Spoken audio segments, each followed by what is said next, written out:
안녕하세요. 건축 모형 장인 배을림입니다.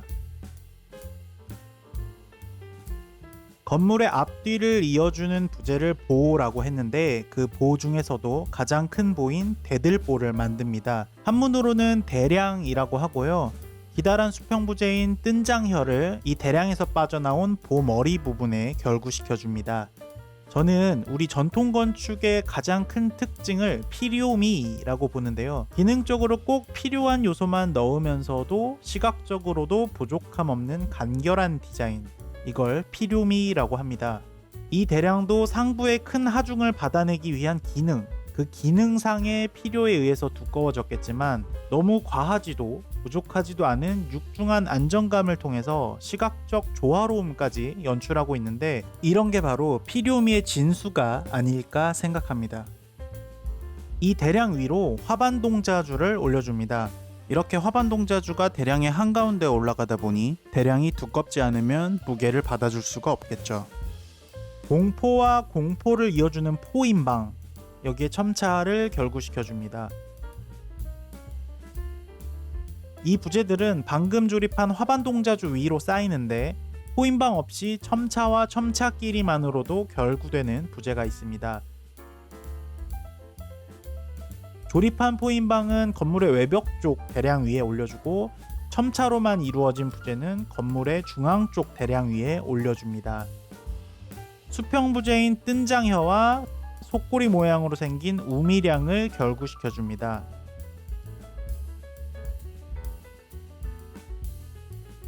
우미량의 앞쪽에는 장혀라는 부재를 끼워주는데 이 장혀는 지붕을 받쳐주는 가장 최종적인 부재인 도리라는 부재의 받침인데 이 장혀에 대한 추가적인 설명은 뒤에서 보충하겠습니다. 이전에 조립한 공포들 위로 방금 조립한 우미량을 통째로 올려줍니다.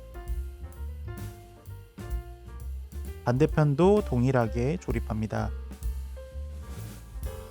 다시 우미량과 대첨차를 결구시키고 여기에 도리를 끼워줍니다. 대부분의 도리는 형태가 둥글기 때문에 원래 장혀를 받쳐야 하지만 이 도리는 네모 직각 형태라 바로 우미량에 끼웁니다.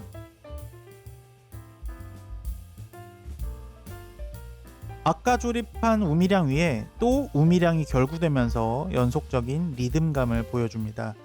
이쯤 되면 부재들이 슬슬 오차가 나면서 안 맞을 법도 한데 한치의 오차 없이 딱딱 들어맞습니다. 우미량이 최상단 부재이기 때문에 이제부터 건물 전체의 볼륨이 슬슬 보이기 시작합니다. 이전 편 영상에서 모형을 다 만들고 조명을 켜야 감동이 극대화된다고 했지만 저 역시도 참지 못하고 조명을 미리 켜보게 되네요.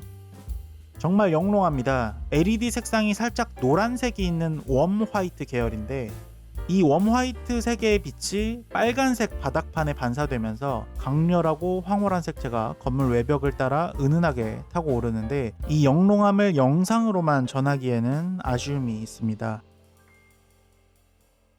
다시 우미량과 대첨차를 조립하고 동일한 패턴으로 장혀를 끼워줍니다.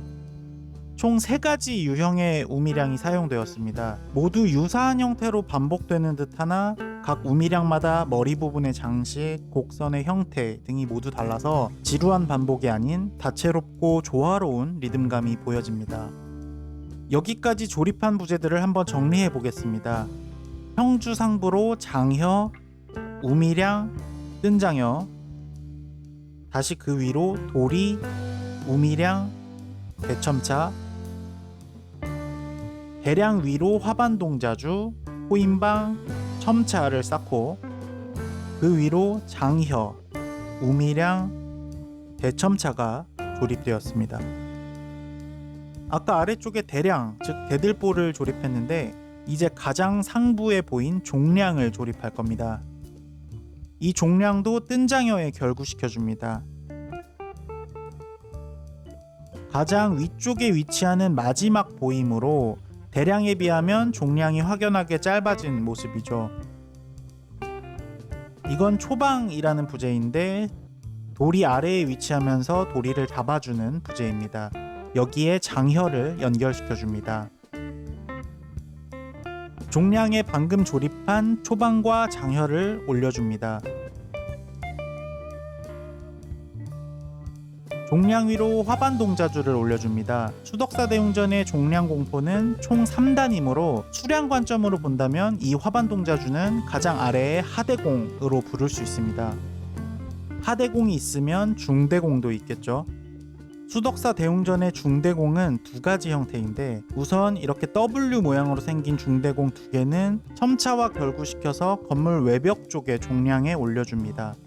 나머지 중대공 두 개는 W 형태가 아닌 이렇게 뭉툭한 형태인데, 건물을 심도 있게 관찰하지 않으면 이런 디테일은 알기 어렵기 때문에 처음에는 중대공 형태를 다 똑같이 설계했다가 중대공 두 개는 형태가 다르다는 걸 뒤늦게 발견하고 수정을 해줬습니다. 마지막으로 상대공입니다. 상대공에는 첨차가 아닌 뜬장혈을 연결해주고, 상대공 역시 중앙열의 부재 두 개는 형태를 달리합니다.